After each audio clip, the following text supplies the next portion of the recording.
নমস্কার, তোমাদের সবাইকে সানা স্মাইল এডুকেশন সেন্টারে স্বাগত জানিয়ে আজকের ক্লাসটি শুরু করছি।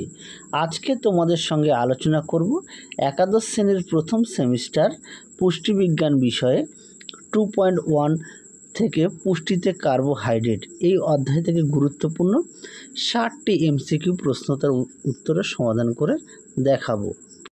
তোমাদের সাধারণত এমসিকিউ প্রশ্ন ছাড়া আর যে টাইপগুলি থাকবে সেগুলি হলো স্তম্ভ মেলাও, ব্যাখ্যা বিবৃতি, শূন্যস্থান পূরণ, ডায়াগ্রাম ভিত্তিক প্রশ্ন, ঘটনাক্রমে সাজানো, সত্য মিথ্যা নির্ণয় ও ক্ষেত্রভিত্তিক প্রশ্ন। চলো তার আগে তোমাদের সিলেবাসটা একটু বুঝিয়ে দিই।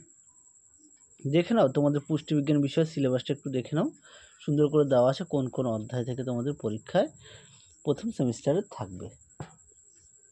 দেখে নাও সিলেবাসটি। চলো এবার আমরা মূল বিষয়ে যাওয়া যাক। প্রথমে দেখো 1 নম্বরের প্রশ্ন আছে, কার্বোহাইড্রেটকে বলা হয় জল অঙ্গার। 2 নম্বরের প্রশ্ন আছে, প্রতিটি কার্বোহাইড্রেটের সবচেয়ে বেশি কোন মূলক থাকে? উত্তরটি হবে OH মূলক।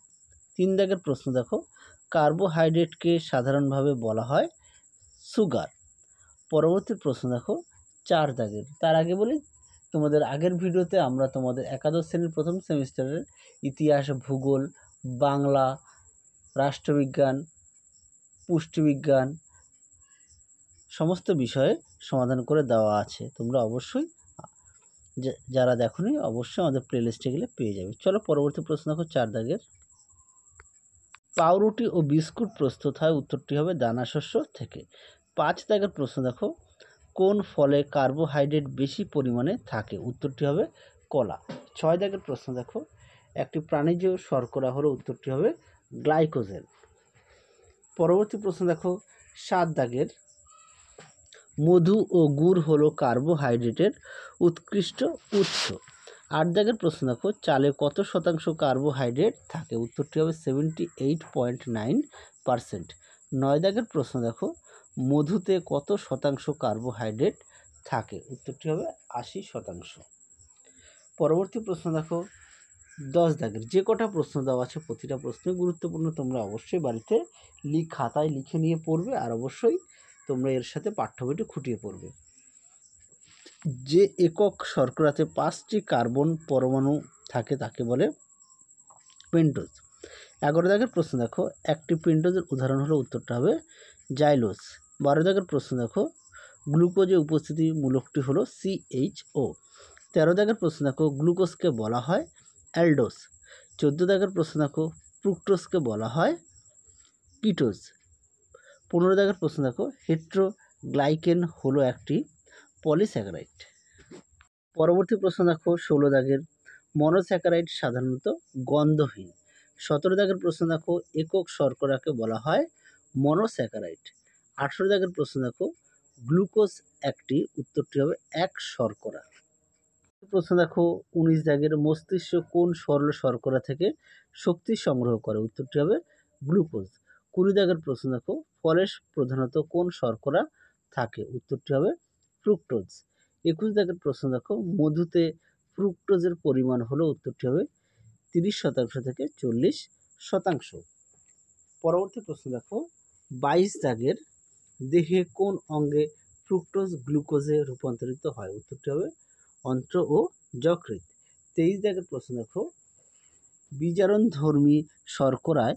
উত্তরটি হবে অ্যালডিহাইড ও কিটোন গ্রুপ মুক্ত অবস্থায় থাকে। 24 দাগের প্রশ্ন দেখো, পলিমার কি? দীর্ঘিকারে হবে।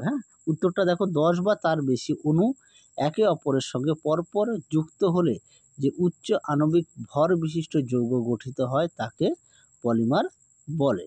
এই প্রশ্নটিও গুরুত্বপূর্ণ। তোমাদের বাছাই করা প্রশ্ন দেওয়া আছে, প্রতিটা প্রশ্নই গুরুত্বপূর্ণ, তোমরা অবশ্যই ভালো করে পড়বে, আর এর পাশাপাশি অবশ্যই পাঠ্য বই খুঁটিয়ে পড়বে। 25 জায়গার প্রশ্ন দেখো, কার্বোহাইড্রেট এর ক্ষেত্রে মনোমারকে কি বলে? উত্তরটা হবে মনোস্যাকারাইড। 26 দাগের প্রশ্ন দেখো, প্রোটিনের ক্ষেত্রে মনোমার হলো? উত্তরটি হবে অ্যামাইনো অ্যাসিড। 27 দাগের প্রশ্ন দেখো, নিউক্লিক অ্যাসিডের মনোমার হলো? উত্তরটি হবে নিউক্লিওটাইড। পরবর্তী প্রশ্ন দেখো 28 দাগের, একটি দ্বি শর্করা হলো? উত্তরটি হবে ল্যাকটোজ। 29 দাগ দেখো, গরুর দুধে ল্যাকটোজের পরিমাণ, উত্তরটি হবে 4.8%। 30 দাগের প্রশ্ন দেখো, মাতৃদুগ্ধে প্রায় কত শতাংশ ল্যাকটোজ থাকে, উত্তরটি হবে 7.2%। প্রশ্ন দেখো 31 দাগের, সাধারণভাবে ব্যবহৃত টেবিল সুগারটি হলো, উত্তরটি হবে সুক্রোজ। 32 দাগ দেখো, আখের রসে উপস্থিতি শর্করা কোনটি, উত্তরটি হবে সুক্রোজ। 33 দাগ দেখো, বহু শর্করাকে বলা হয় পলিস্যাকারাইড। পরবর্তী প্রশ্ন দেখো 34 দাগের, প্রতিটা প্রশ্ন গুরুত্বপূর্ণ, অবশ্যই ভালো করে পড়বে। শ্বেতসার হলো, উত্তরটা হবে গ্লুকোসেজ। 35 দাগ দেখো, গ্লাইকোজেন কোথায় সঞ্চিত থাকে, উত্তরটি হবে প্রাণীদেহের যকৃৎ ও পেশিতে। 36 দাগ দেখো, গ্লাইকোজেন ভবিষ্যতে কি হিসাবে কাজ করে, উত্তরটি হবে শক্তির উৎস হিসেবে কাজ করে। পরবর্তী প্রশ্ন দেখো 37 দাগের, সেলুলোজ পাওয়া যায়, উত্তরটি হবে কাগজে, ঘাসে ও তুলোতে। 38 দাগ দেখো, ডেক্সট্রিন ব্যবহৃত হয় আটা ও খাদ্য তৈরিতে। 39 দাগ দেখো, কাঁচা পাউরুটিতে থাকে শ্বেতসার। পরবর্তী প্রশ্ন দেখো 40 দাগের, ইনউলিন ব্যবহৃত হয় কিডনির কার্যকারিতা পরীক্ষা করার জন্য। 41 দাগ দেখো, পেকটিন কি নিয়ে গঠিত, উত্তরটা হবে গেলকাটোজ ও অ্যারোবিনোস। 42 দাগ দেখো, পেকটিন কোথায় পাওয়া যায়, উত্তরটি হবে উদ্ভিদের কোষ প্রাচীরে ও ফলে। পরবর্তী প্রশ্ন দেখো 43 দাগের, প্রোটিন বাচুয়া খাদ্য হলো কার্বোহাইড্রেট। 44 দাগ দেখো, ফাইবার কি, উত্তরটা দেখো এক ধরনের পলিস্যাকারাইড বা মানবদেহে উৎসেচক দ্বারা পাচিত হয় না। 45 দাগ দেখো, খাদ্যতন্তুর মূল উপাদান হলো, উত্তরটি হবে সেলুলোজ। এই প্রশ্নটাও গুরুত্বপূর্ণ। পরবর্তী প্রশ্ন দেখো 46 দাগের, রাফেজ কি, উত্তরটা দেখো শাকসবজি থেকে পাওয়া অপাচ্য হেমিসেলুলোজ, তারপর সেলুলোজ প্রভৃতি। 47 দাগ দেখো, উদ্ভিজ্জ খাদ্যতন্তু অপর কি নামে পরিচিত, উত্তরটি হবে রাফেজ নামে পরিচিত। 48 দাগ দেখো, রাফেজ আমাদের দেহে কি কাজ করে, উত্তরটি হবে কোষ্ঠকাঠিন্য দূর করে।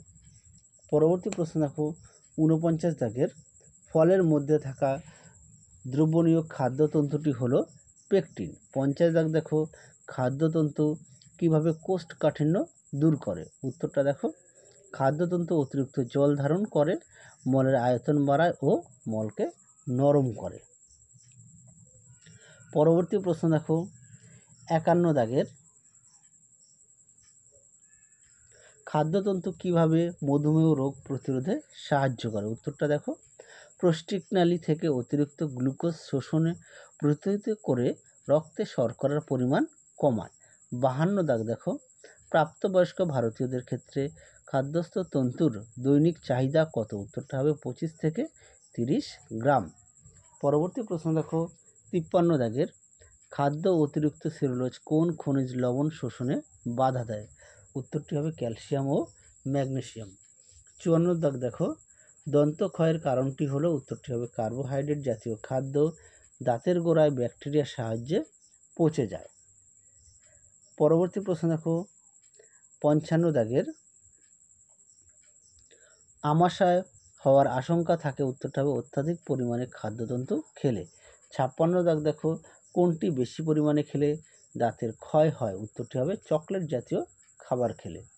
57 দাগ দেখো, কিটোসিসের কারণ হলো, উত্তরটি হবে রক্তে কিটোন বডির পরিমাণ বেড়ে যাওয়া। পরবর্তী প্রশ্ন দেখো 58 দাগের,